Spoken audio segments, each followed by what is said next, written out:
Hello, AP Psychology. Today I'm going to come to you on the topic of hypnosis. This is a really interesting topic. Unfortunately, we don't have a lot of time to spend on it. Hypnosis is just a systematic procedure that produces a heightened state of suggestibility. It can change your perception, it can change your memory, and it can change your behavior. Now, what heightened state of suggestibility means is you are thinking, you're conscious right now. When you are hypnotized, you allow your consciousness, in a sense, to be taken over by the hypnotist. We're going to watch about a 6-minute video clip of our favorite psychologist, Phil Zimbardo, in hypnotizing a couple of different people, and then we'll talk about what we see in these videos.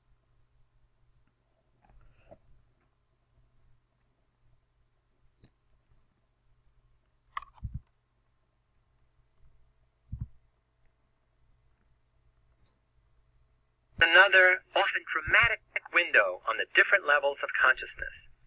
People who have the special ability to be hypnotized or hypnotize themselves can experience remarkable changes in perception, memory, emotions, behavior, and bodily function.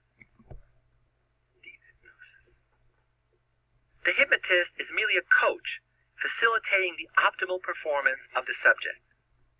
Michael, because you're highly hypnotizable, we can begin our hypnosis session today without any elaborate induction. In fact, all we have to do is have you concentrate on the target, which is your thumb. As I move your hand down, just allow a state of deep relaxation to enter your body. You feel very comfortably relaxed. Just let yourself go into a very deep, full, comfortable state of hypnosis. Get into a very deep, comfortable state of relaxation.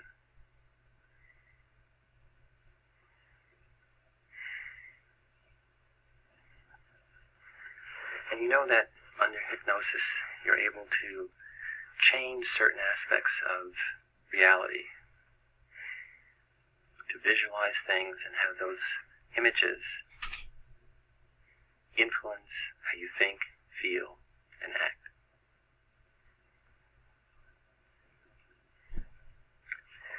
Now what I'd like to do is a consumer survey. I have here 2 colognes. A French cologne, which is described as flowery. And I'd like you to smell that, and then I'd like you to compare it with the second cologne. I'd like you to take a deep smell of this, Michael. How would you describe that? It's pleasant. It's kind of flowery. Do you think it's something you might wear? No. Why? It's okay, but it's a bit sweet. It's not. Michael, I'd like you now to sample the second cologne. This is a California cologne described as musky. I'd like you to take a deep whiff of this one.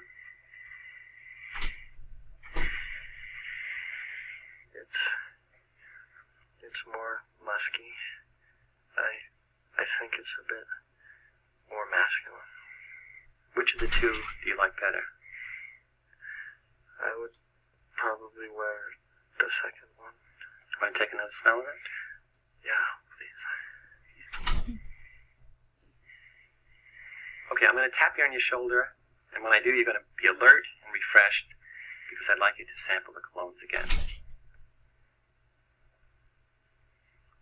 Okay? Here's the first one, the French cologne. Tell me what you think of it now. It's nice. It smells a little different than when I was hypnotized. It smells a little sweeter then, but it's okay. Would you wear it? Maybe, but it's a little light for me. Okay, and here's the second one, California cologne. Tell me what you think of it now. Oh, no. No. That's awful. See what that is? Ammonia. Ooh, no, I think that's something I wouldn't wear. But you just said that you prefer this, that it smelled musky and masculine. It smelled a little better in hypnosis. Psychologists generally believe that hypnosis is a special form of dissociated consciousness. Mike's expectation that he will smell 2 colognes blocks the usual sensory response to the ammonia. You said it was a cologne and that it smelled nice, and when I concentrated on that fact, it really did smell okay. It really worked. I thought it smelled great. After hypnosis, the subject may... So, Mike showed us exactly how Phil Zimbardo changed his perception of the ammonia, which normally would cause somebody to cough. It's a very unpleasant smell if you've never smelled it before, and it certainly changed his perception of the ammonia. So, how do we know if we are able to be hypnotized? Well, hypnotic suggestibility refers to how likely it is that you can be hypnotized. About 20% of us are highly hypnotizable. So that means in a class of 30 students, there are about 6 students that could be easily hypnotized. About 10% of us, it will be difficult or impossible for us to be hypnotized.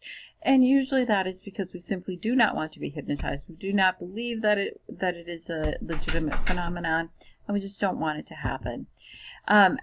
A clinician, somebody who works, for example, in therapeutic hypnosis, will assess someone's suggestibility through the Stanford Hypnotic Suggestibility Scales.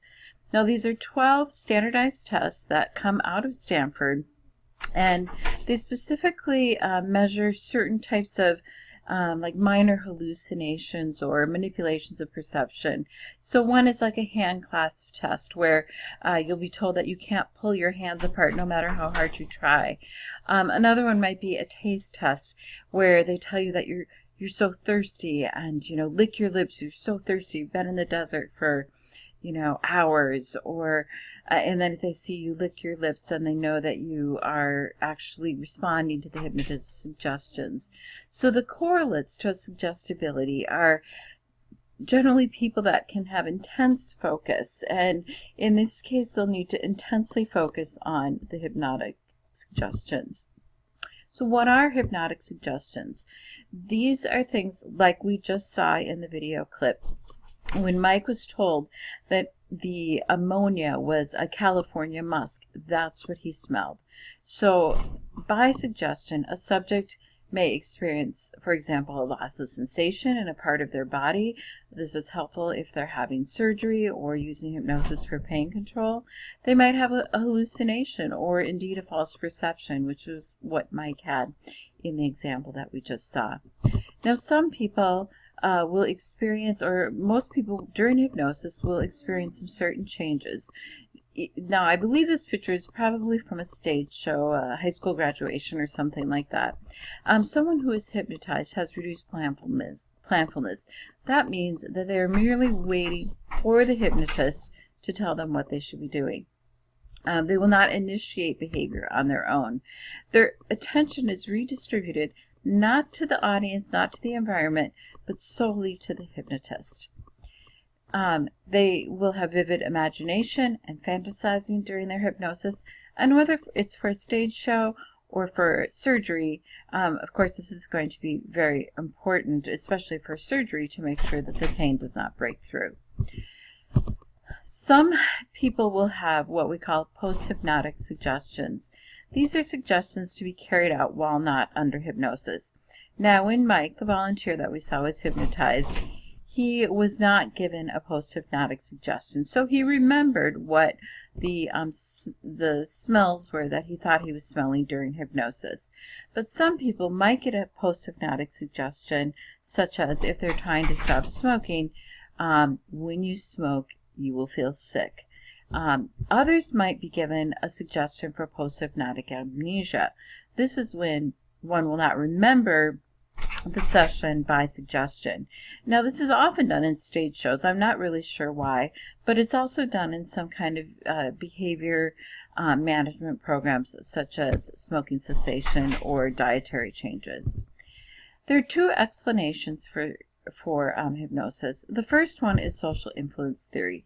That suggests that subjects are willingly complying with a social role.